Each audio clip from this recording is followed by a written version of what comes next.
Bonne info, c'est à la bonne heure sur GTV. Bonsoir à toutes et à tous. Merci de suivre l'actualité de ce mercredi 26 novembre 2025. Donc voici les titres. Ce 25 novembre, le Sénégal, à travers l'ANSD, a annoncé le passage des comptes nationaux en base 2021 en remplacement de celle de 2014. Un rebasing qui a entraîné une modification de l'ensemble des agrégats macroéconomiques. Une initiative saluée par les économistes car selon eux, la révision améliore sensiblement les indicateurs clés de l'économie sénégalaise. Au Sénégal, les vendeurs de café ambulants sont récemment soumis à une taxe de 18 000 francs CFA à payer tous les 6 mois. Cette nouvelle mesure a suscité des réactions parmi ces vendeurs. Certains se disent surpris dans un reportage signé Amsatou Gano que nous vous proposerons dans cette édition. Devant la presse, le député Tahirou Sarr, président du mouvement Les Nationalistes, a annoncé avoir déposé sur la table du président de l'Assemblée nationale une proposition de loi concernant la demande de carte de séjour pour les étrangers. Selon lui, le moment est arrivé pour passer à l'action après une année d'observation et d'attente sans suite. Vous entendrez ses explications dans cette édition. Et puis à l'international, l'actualité est dominée par la situation en Guinée-Bissau. Des militaires ont annoncé ce mercredi prendre le contrôle total du pays alors que le pays est dans l'attente des résultats des élections présidentielles et législatives organisées ce dimanche. Les détails dans cette édition que nous allons développer juste après ceci.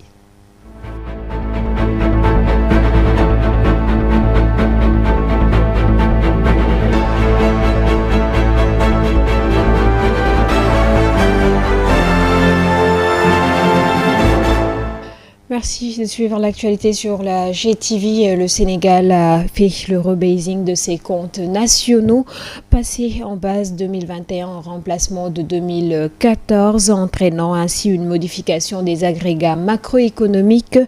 Pour les économistes, cette réévaluation modifie plusieurs ratios macroéconomiques clés, notamment le taux d'endettement public. Plus de détails avec Mansour Jassé.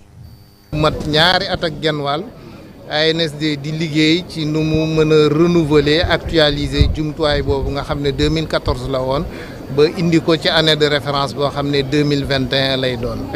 Résultat bi nag jëlee atum 2021 bi nga xam ne mooy année de référence bi maanaam li ñu amoon koom-koom bu ñu jëlee jumtuwaay bu bees bi téeméer yoo jël ci koom-koom donc am nañ ci yokkute bu mat fukk ak ñett. L'Agence nationale de la statistique et de la démographie, l'ANSD, vient de révéler les résultats du rebasing des comptes nationaux qui indiquent le PIB 2021 du Sénégal bondi de 13,5% pour atteindre 17 316 milliards de francs CFA. Une réévaluation de 2055 milliards qui redistribue les cartes et modifie profondément la lecture de l'économie sénégalaise. Et maintenant, ce qu'il faut retenir du dernier rebasing qui a été publié hier par l'ANSD, avec comme année de base 2021, c'est que il y a eu, par rapport au PIB, il y a eu une augmentation de 2054 milliards, ce qui correspond à 13% d'augmentation qui peut expliquer une baisse du ratio dette. Le passage de l'année de base 2014 à 2021 révèle une réalité économique longtemps sous-estimée. L'économie sénégalaise pèse 17 316 milliards de francs CFA en 2021 contre 15 261 milliards selon l'ancienne base. Cette réévaluation ne relève pas d'une croissance miraculeuse, mais d'une meilleure mesure de ce qui existait déjà, d'après l'économiste Seydou Bokoum. C'était quelque chose de prévisible parce qu'on savait que le Sénégal avait déjà fait un rebasing. Et chaque fois qu'il y a un rebasing, donc les données changent. Et quand les données changent, automatiquement le taux de la dette change, le déficit change. Donc c'est ce qui s'est passé. Ce sont des choses normales. Mais on a recalculé l'argent dans ce pays. On a recalculé la richesse de ce pays. Ce qui veut dire que la richesse a augmenté de plus de 2000 milliards. Ce qui veut dire que donc, normalement, la dette, le taux sur le PIB et la dette va descendre. C'était un des plus grands problèmes de ce pays. Pour les investisseurs, ce rebasing change la perception du marché sénégalais. L'économie est plus grande, plus diversifiée et moins endettée qu'on ne le pense. Et puis à Dakar, les vendeurs de café ont été pris de court cette semaine par l'annonce d'une nouvelle taxe d'hygiène. Cette mesure instaurée sans confirmation officielle suscite une vive polémique de la part des vendeurs qui dénoncent une charge supplémentaire difficile à supporter dans un secteur déjà fragile. Reportage signé Amsatou Gano et Vionjai. À Dakar, une nouvelle taxe d'hygiène de 18 000 francs CFA tous les 6 mois est imposée aux vendeurs de café. Selon des informations non confirmées officiellement, cette annonce a suscité une grande stupéfaction parmi les acteurs du secteur informel. Je n'arrive toujours pas à comprendre cette taxe imposée aux vendeurs de café à Dakar, alors que nous payons déjà des taxes municipales chaque jour qui s'élèvent à 150 francs. Donc à quoi sert cette nouvelle mesure? Car c'est déjà très compliqué pour nous, les vendeurs, de s'en sortir. Selon un vendeur de café, cette nouvelle charge serait très difficile à supporter en raison des nombreuses autres charges qui pèsent déjà sur eux. La contrainte financière pourrait compliquer davantage la gestion de leur activité quotidienne. Cette décision sera très difficile à appliquer, car il y a énormément de charges qui pèsent sur nos épaules et tout est cher. Le travail peut parfois ne pas être fructueux et nous comptons sur les bénéfices pour soutenir financièrement la famille et d'autres besoins. D'après Cheikh Ndiaye, il serait plus judicieux que l'État taxe plutôt les entreprises qui produisent la poudre de café, même si cela devait entraîner une hausse des prix. Cette solution serait plus facile à gérer pour les vendeurs. L'État ne doit pas nous taxer. Il doit le faire sur les grandes entreprises qui produisent le plus. Même s'il augmente les prix, cela nous ira et ce sera plus facile pour nous, au lieu de décaisser chaque 6 mois 18 000 francs. Les faits remontent à cette semaine lorsque les services d'hygiène ont effectué une visite chez plusieurs vendeurs de café, notamment dans le quartier de Yoff. Devant la presse, le député Tahirou Sarr, président du mouvement Les Nationalistes, annonce avoir déposé sur la table du président de l'Assemblée nationale une proposition, une demande concernant la demande de carte de séjour pour les étrangers. Selon lui, le moment est arrivé pour passer à l'action après une année d'observation et d'attente sans suite. Il a profité de cette occasion pour nous proposer un décryptage de la situation actuelle du pays. Tahirou Sarr, que je vous propose de suivre.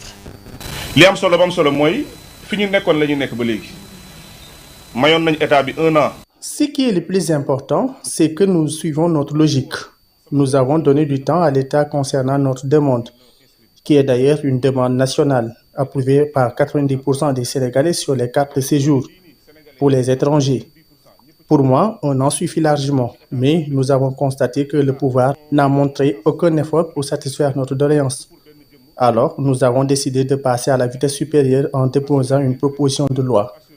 C'est d'ailleurs en ce sens que j'invite mes collègues députés à nous rejoindre dans ce combat, qui est un combat collectif et non pour Tahirou Sarr ou les nationalistes.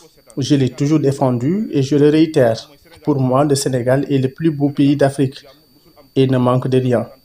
Nous n'avons jamais connu de guerre, ni de coup d'État ou encore une chose de ce genre. Mais vu la situation, nous risquons d'avoir un pays surpeuplé. Et déjà, le pays est saturé, ce que je trouve anormal. J'invite aussi les Sénégalais à mettre la pression sur la majorité pour qu'au moins ils débattent sur ce sujet, afin qu'enfin le Sénégal soit assaini. Je ne parle pas de cartes de séjour de 10 000 francs, mais plutôt des cartes dignes de ce nom. Depuis quelques années, le Sénégal s'est engagé activement dans le transport durable, principalement via des projets majeurs à Dakar pour contrer la congestion et la pollution. L'initiative phare est le système de bus transit rapide 100% électrique. Pour autant, le système de transport urbain est-il bien structuré, intégré et efficace? La mobilité est-elle aisée? La desserte et l'accessibilité sont-elles équitablement garanties à tous les quartiers? Éléments de réponse dans ce reportage signé Ndelandjaï et Vionjai. Ce mercredi 26 novembre est célébrée la journée mondiale du transport durable. Les autorités sénégalaises ont adopté de nouveaux modes de transport collectif durable. C'est dans cette optique qu'après la mise en place du train express régional TER, le Sénégal a aussi mis en circulation une nouvelle flotte de bus modernes. Le BRT et le TER nous ont permis de très bien se déplacer, ça a facilité la circulation. Parfois à la descente il y avait une embouteillage monstrueuse et ça nous faisait perdre de temps et ça faisait aussi qu'il y avait beaucoup de pollution. Quand on parle seulement de pollution, il a beaucoup diminué de la pollution. Il y avait beaucoup de fumée, beaucoup de gasoil. Mais maintenant à Dakar, il y a de moins en moins de pollution et c'est très important pour la santé et ça facilite aussi le déplacement. En plus c'est confortable donc loolu mom yombal nañu suñu accès bu baax. Ainsi, certains demandent l'élargissement des trajets du BRT pour joindre d'autres lieux isolés de la capitale. Non, BRT bi mom bo bëggé dégg pour mu arranger ñu. Si on parle du BRT, c'est bon mais il devrait prolonger ces routes pour que ça nous arrange plus. Par exemple, si vous regardez le TER, ça s'est prolongé jusqu'à Diamniadio. Donc si le BRT faisait de même, ça allait être mieux. Quelques manquements également ont été relevés au niveau du BRT, des choses à améliorer. La seule fausse note que je déplore, c'est l'heure. Il descend très tôt. Je pense que s'il pouvait l'augmenter jusqu'à 22h, ça allait nous arranger, nous les commerçants. Il faut qu'ils augmentent l'heure de la descente. Il y a beaucoup d'embouteillages et beaucoup de personnes là-dedans. Donc, je pense que c'est une nécessité. Surtout le B1, le trajet est un peu loin, il devrait augmenter l'heure de la descente. Le ministre de l'Urbanisme, des collectivités territoriales et de l'aménagement des territoires, Moussa Bala Fofana, a réuni ce mardi à Dakar les acteurs techniques et communautaires pour un atelier consacré à la présentation du programme national d'aménagement et de modernisation des villes religieuses, une initiative visant à transformer les cités religieuses du pays en pôle de développement moderne. Je vous propose d'écouter à ce propos le ministre Moussa Bala Fofana. Programme ambitieux, né de la conviction profonde que la modernité des cités est un levier indispensable pour notre cohésion sociale, notre développement territorial équilibré et l'émergence d'une économie locale résiliente. C'est ici que réside le sens profond de notre atelier d'aujourd'hui. Nous ne sommes pas réunis ici pour un simple moment de rencontre. Nous sommes réunis pour un dialogue stratégique, une concertation nationale, un atelier de co-construction.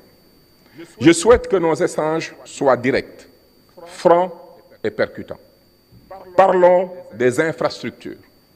Comment garantir un accès fluide à l'eau, à l'électricité, à l'assainissement lors des grands rassemblements? Sous l'impulsion du président de la République, Son Excellence M. Bassirou Diomaye Diakhar Faye, et sous les orientations du Premier ministre M. Ousmane Sonko, d'inscrire l'action du Plan Vert dans le cadre de la vision Sénégal 2050, en faisant de nos villes religieuses des pôles de développement inclusifs, respectueux de nos valeurs spirituelles et culturelles et ouverts sur le monde. À l'issue de nos travaux, voici ce que nous devons impérativement atteindre. J'appelle cela nos 4 piliers de succès. Premièrement, la clarté. Deuxièmement, l'identification. Troisièmement, l'action. En partenariat avec la Ligue des imams et prédicateurs du Sénégal, la haute autorité du WACF a mené ce mardi une série de visites marquantes dans la région de Kaolack. L'objectif est de démontrer l'impact tangible du WACF aux aumônes durables sur le développement social local. Parmi les points forts de cette journée, la visite du complexe Omar Niass. Voici Dr Ahmed Lamine Hadj, il est le directeur général du WACF. Mission de sensibilisation et de mobilisation au niveau local. La région de Kaolack a un fort potentiel dans le domaine du WACF pour contenir en tout cas des initiatives privées dans le domaine du WACF. Ce qui fait que nous avons saisi l'occasion de notre présence dans la région pour visiter plusieurs sites WACF qui sont opérationnels et qui impactent et accompagnent les populations aujourd'hui. Il faut retenir que la région de Kaolack regorge plusieurs WACF, notamment les WACF d'intérêt public, les WACF privés. Ce que nous avons vu ici dans la région de Kaolack montre qu'il y a en tout cas un engagement des populations pour le développement du WACF. J'ai été impressionné pour avoir visité ce matin un centre éducatif dénommé Aladji Omar Niass, adossé à un WACF productif, ce qui montre qu'aujourd'hui, avec ce modèle de WACF où nous avons d'une part un WACF productif et d'autre part un WACF non productif, cela permet de prendre en charge et de manière durable des questions liées à l'éducation.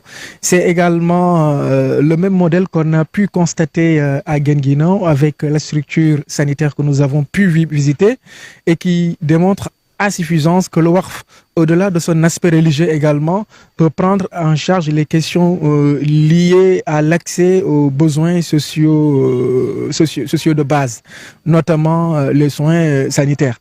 Et donc, c'est un exemple remarquable qu'on a pu visiter.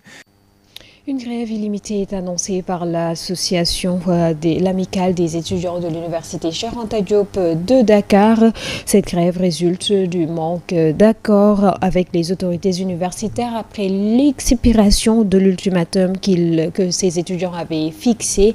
Ils rejettent le paiement des bourses en 2 tranches et exigent leur versement intégral avant que celui des mensualités.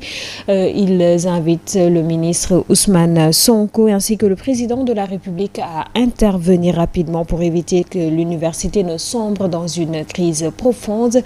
Écoutons à ce propos Omar Lamine Djoukou. Il est étudiant en Master 1 à la Faculté des sciences juridiques et politiques et par ailleurs le secrétaire général de l'amicale des étudiants de Bignona. Il s'est exprimé au téléphone d'Abdoulaye Ndiaye. On a repris le mot d'ordre qu'on avait suspendu la semaine dernière. On avait jugé nécessaire de donner un ultimatum aux autorités compétentes afin de réagir et de trouver une solution à cette situation écœurante. Donc, il s'est trouvé que hier, le collectif des étudiants a eu à tenir une rencontre avec les autorités compétentes, en l'occurrence le ministre de l'Enseignement supérieur, les DG du COUD et la directrice des bourses. Il en ressort de cette rencontre aucun consensus, car nous les étudiants, nous restons inflexibles sur notre position et nous réclamons le paiement intégral des bourses avant toute reprise des paiements de mensualité. Et ce sur quoi les autorités ont dit qu'ils ne peuvent pas, car cela va amener à faire un double paiement sur la même année. Donc ils nous ont proposé de faire un paiement à double tranche, de payer au mois de décembre et le restant de le payer au mois de février. Et donc nous les étudiants, nous refusons cette proposition faite par les autorités. Car chaque année, ce sont les mêmes symphonies, les mêmes situations qui reviennent. Une fois que nous réclamons, ils viennent par des négociations et qu'ils retombent dans les mêmes situations.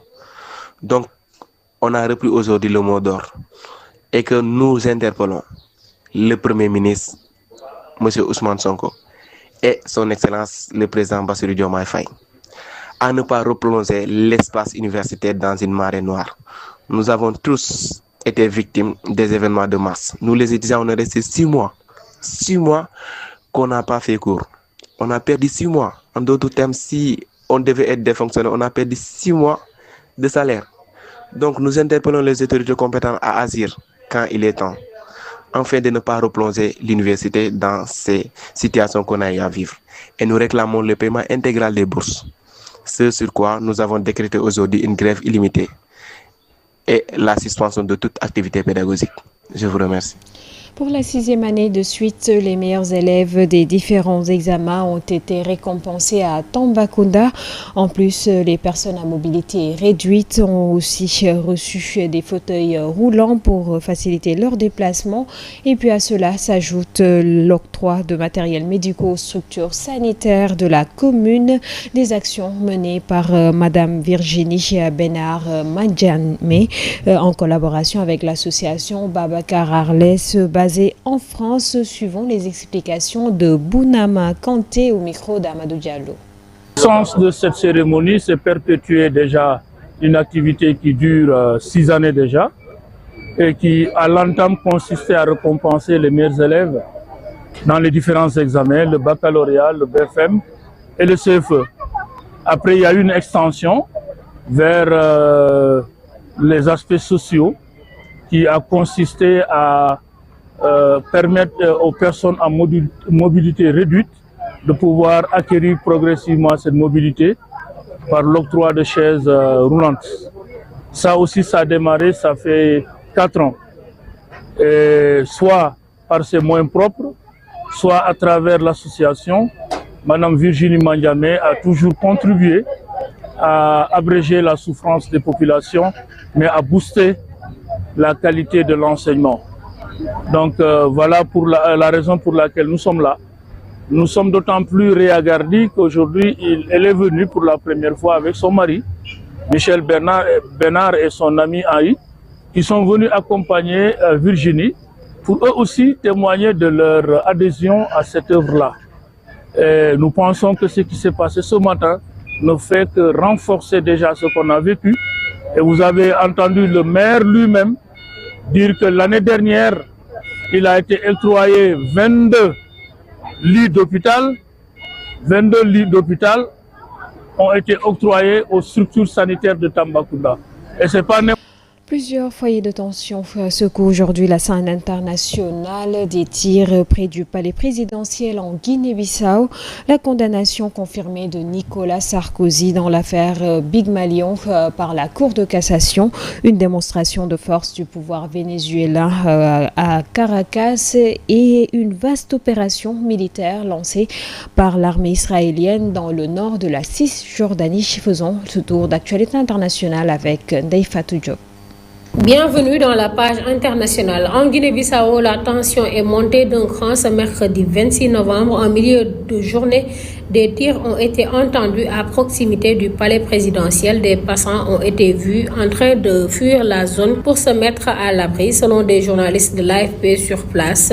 Le pays qui attend toujours les résultats de la présidentielle et des législatives de dimanche dernier reste sous haute surveillance. Les tirs ont cessé, mais l'inquiétude persiste. En France, la Cour de cassation a confirmé la condamnation de Nicolas Sarkozy dans l'affaire Big Malion. L'ancien chef de l'État voit son pouvoir rejeté. Il devra purger une peine d'1 an de prison, dont 6 mois ferme pour financement illégal de sa campagne présidentielle de 2012. Une décision historique puisqu'il s'agit de sa 2e condamnation pénale définitive après le dossier de Bismuth. Au Venezuela, une foule de sympathisants du pouvoir s'est rassemblée mardi 25 novembre à Caracas, une marche organisée en l'honneur de Simon Bolivar, mais aussi pour dénoncer ce que le gouvernement qualifie de menace américaine. Les États-Unis ont désigné la veille le cartel des Soleils comme organisation terroriste et ont déployé des navires de guerre dans les Caraïbes. Une démonstration d'unité voulue par le pouvoir autour des symboles de la République bolivarienne. Enfin,